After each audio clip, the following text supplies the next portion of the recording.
Bonjour les amis, bienvenue sur PowerTrade, la chaîne des stratégies d'investissement simples et efficaces. Alors, le titre de cette vidéo fait que nous allons parler de Mercialis, un titre sur lequel nous avons écrit un article sur powertrade.fr et pour dire vrai, c'est monsieur Gilles Lerat qui donc a écrit cet article. Je vous encourage d'aller le voir avant bien sûr d'investir sur ce titre. Si vous souhaitez y investir, n'y allez pas les yeux fermés, documentez-vous, lisez, essayez de prendre toutes les chances de votre côté avant d'investir dans quelques actions que ce soit. Voilà, donc les Mercialis sont portés sur le tableau récapitulatif des valeurs qui composent le portefeuille de PowerTrade. C'est 150 titres et ça pèse 0,13% de l'ensemble du total, de l'ensemble de toutes les allocations d'actifs que nous avons.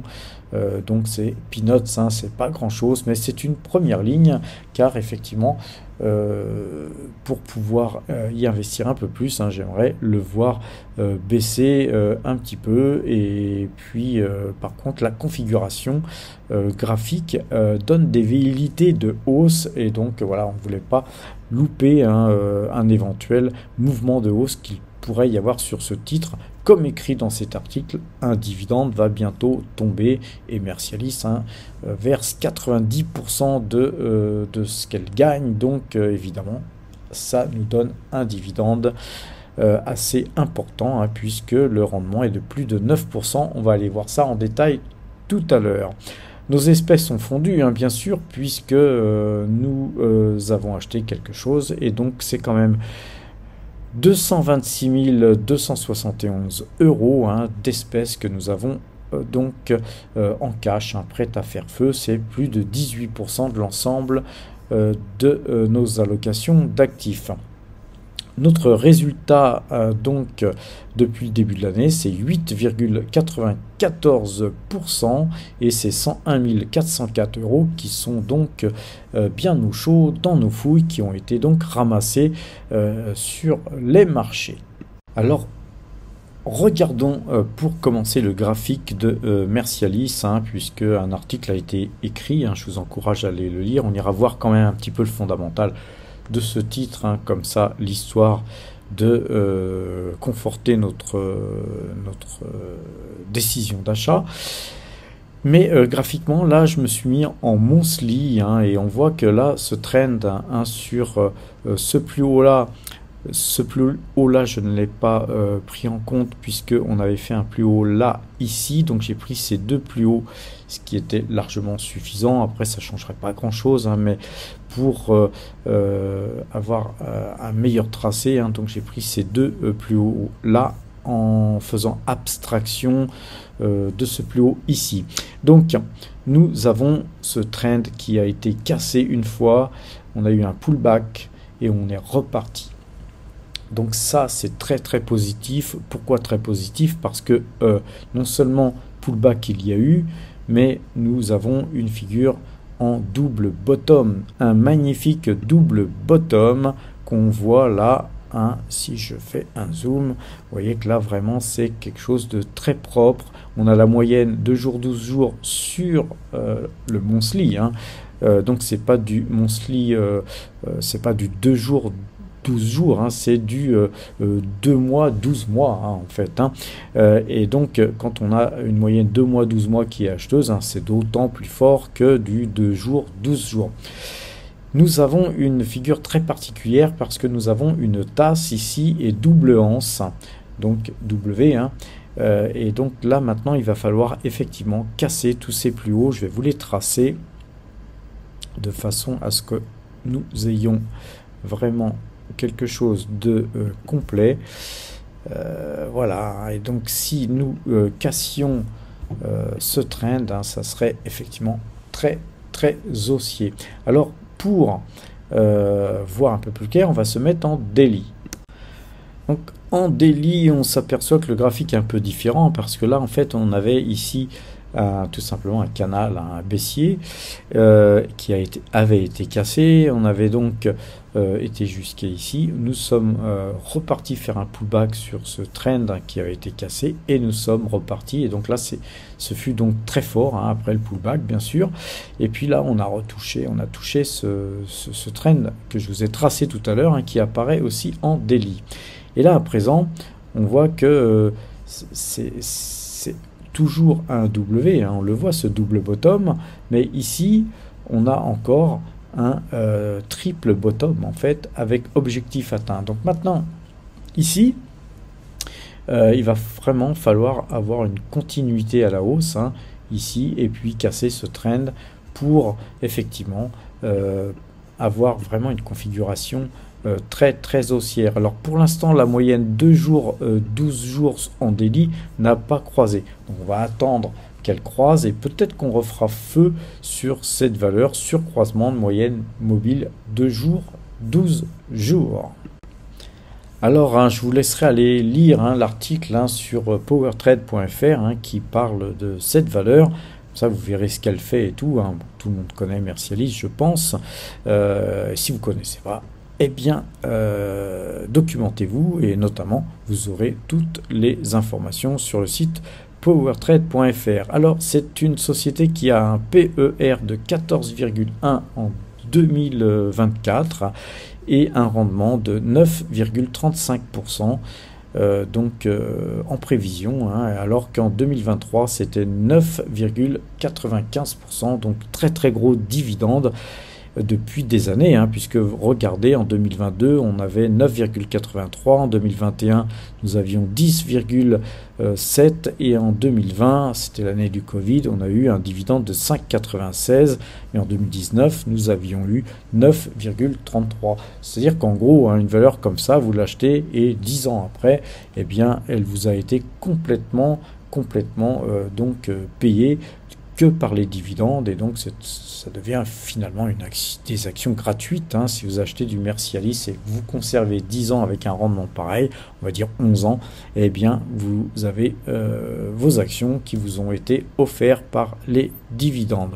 Alors, ce qui est intéressant de voir sur cette valeur, c'est ce petit graphique en diamant, et on voit que la valorisation est intéressante. Les fondamentaux sont pas super cool, mais par contre la visibilité est bonne. Donc voilà, on a quand même deux paramètres assez sympas. Et puis bon, les fondamentaux sont pas non plus pourris. Donc on peut investir sur cette valeur sans grand risque. On voit que la société est très endettée, mais encore une fois, c'est une rate française.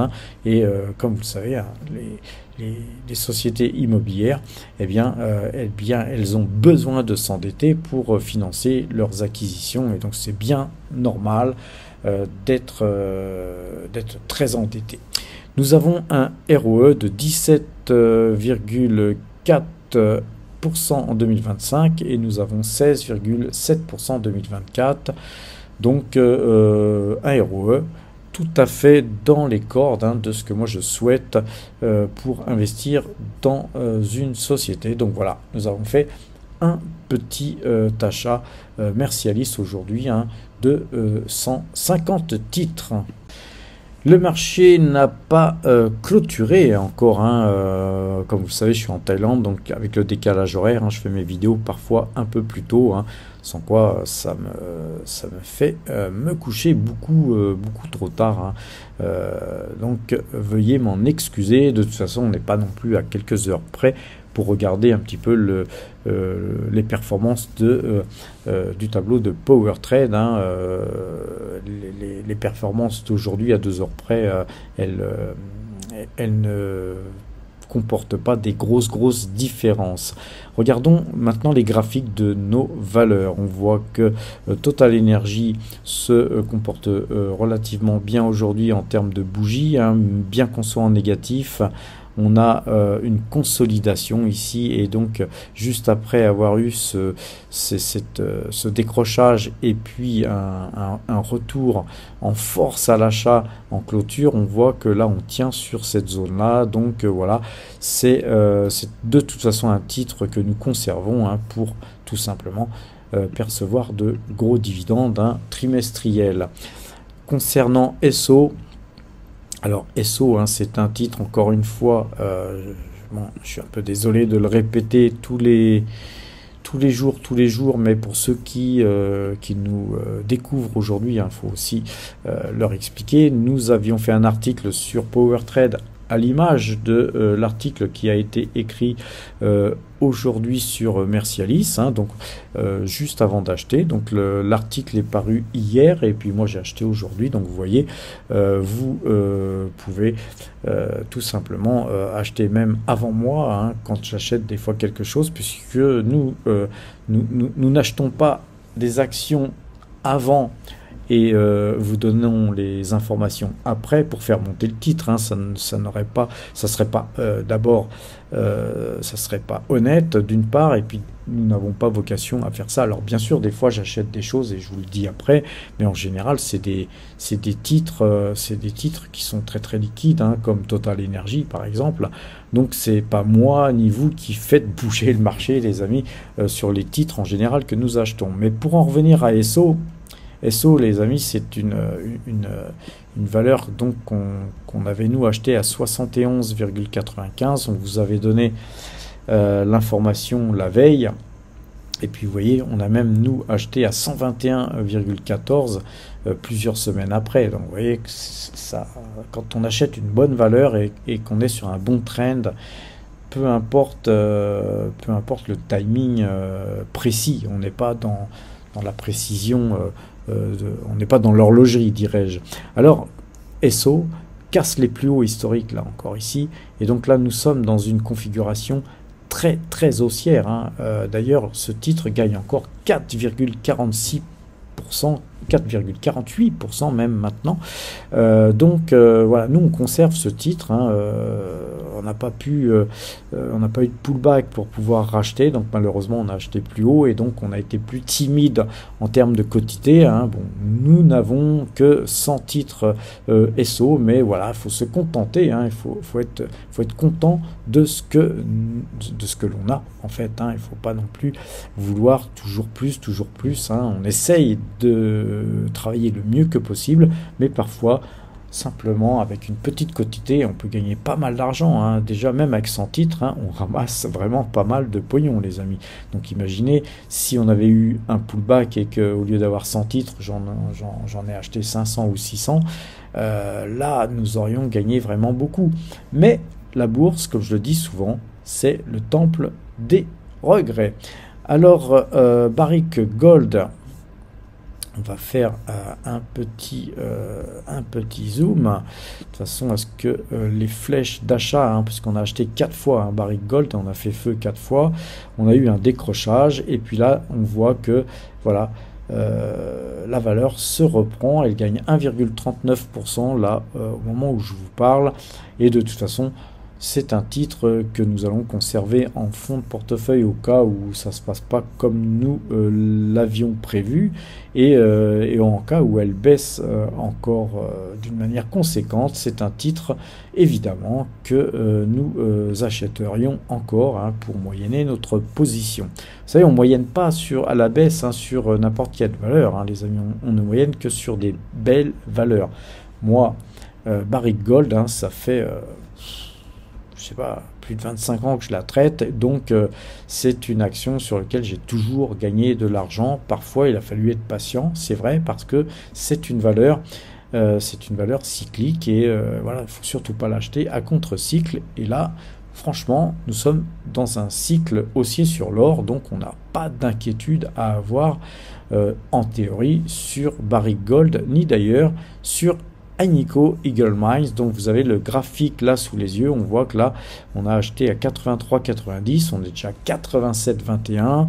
C'est une belle hausse, mais qui à mon avis va perdurer, va continuer. On a la moyenne mobile 12 jours qui est acheteuse depuis bien longtemps, hein, puisque en fait si on avait acheté sur simple croisement de cette moyenne, on aurait acheté à 64,48. Donc vous voyez qu'on est sur un cycle haussier sur l'or depuis déjà pas mal de temps, hein. Ça fait pas 3-4 jours que l'or est à la hausse.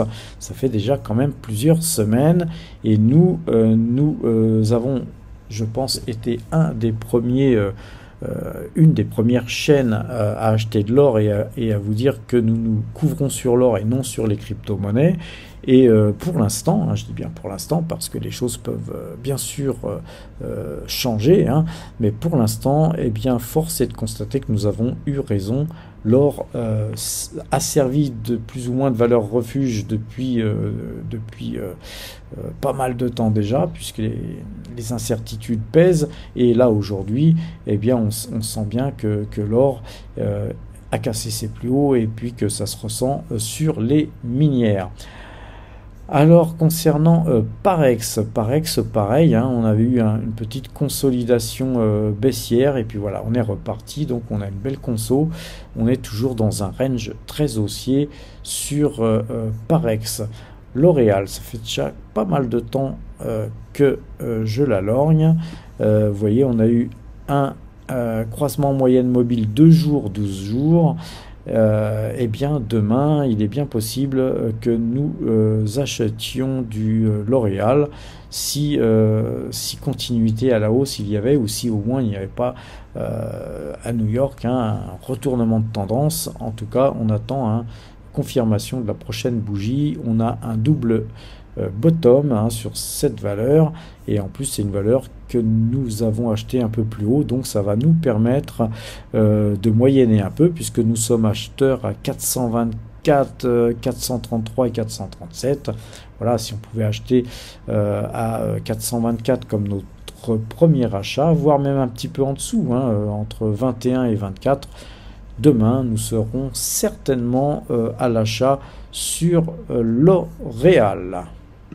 On est toujours dans un trend très baissier sur Pernod Ricard, mais là on voit quand même une petite velléité de hausse.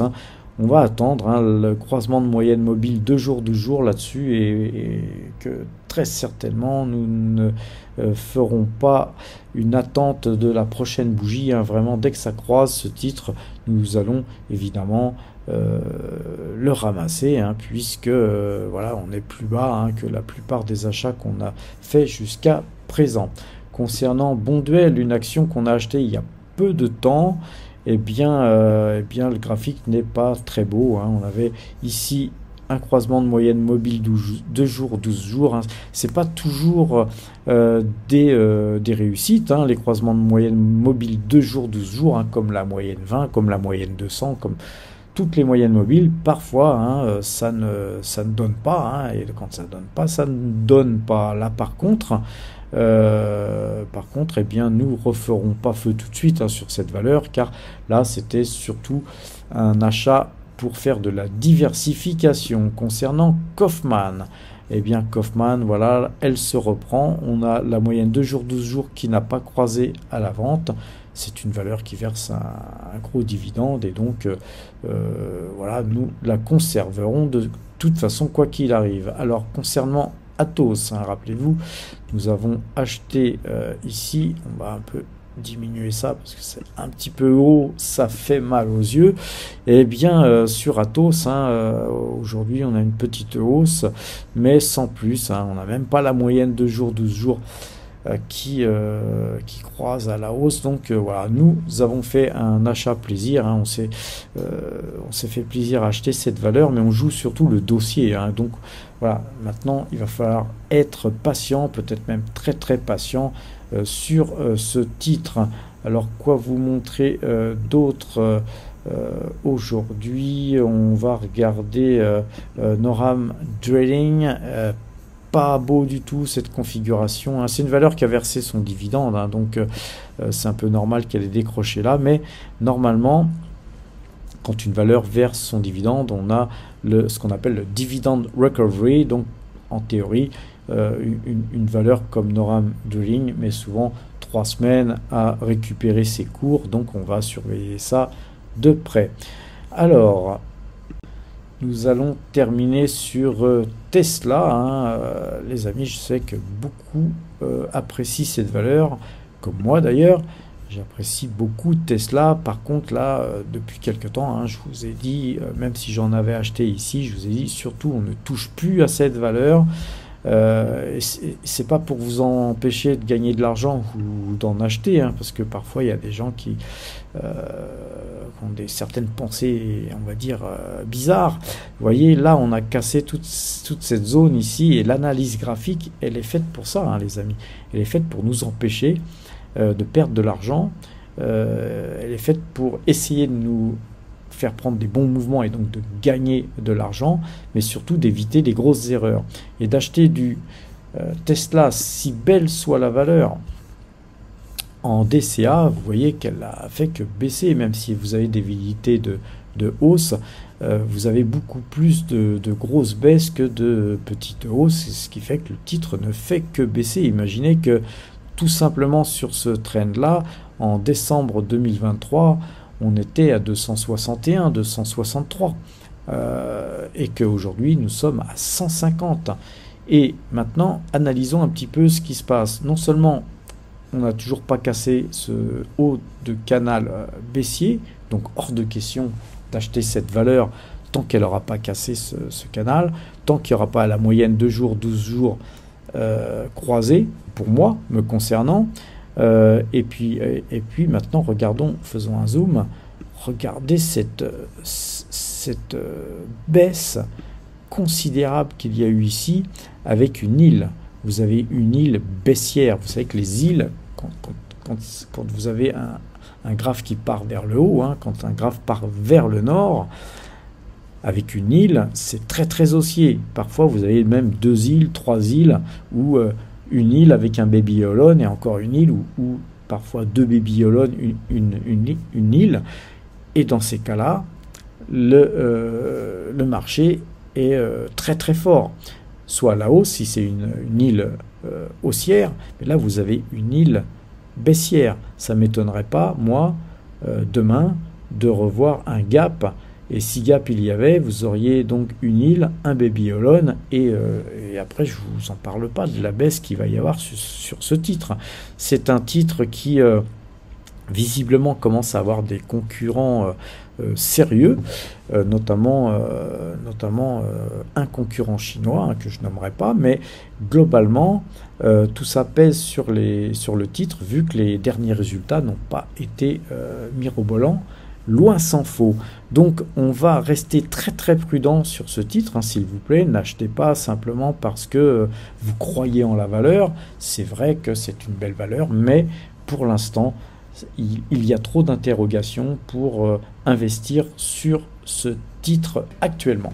Voilà les amis, je vais donc arrêter là, hein, l'analyse graphique, hein. On aurait pu faire encore beaucoup de valeurs, mais je pense que c'est très suffisant pour aujourd'hui, sachant qu'on a un marché très erratique, hein, un marché très très volatile, et donc l'analyse d'aujourd'hui elle sera sûrement pas forcément l'analyse de demain. Donc voilà, en tout cas sur Tesla, encore une fois, très très grande prudence. Sur ces bonnes paroles les amis, je vous souhaite une bonne fin de journée, portez-vous bien et à demain.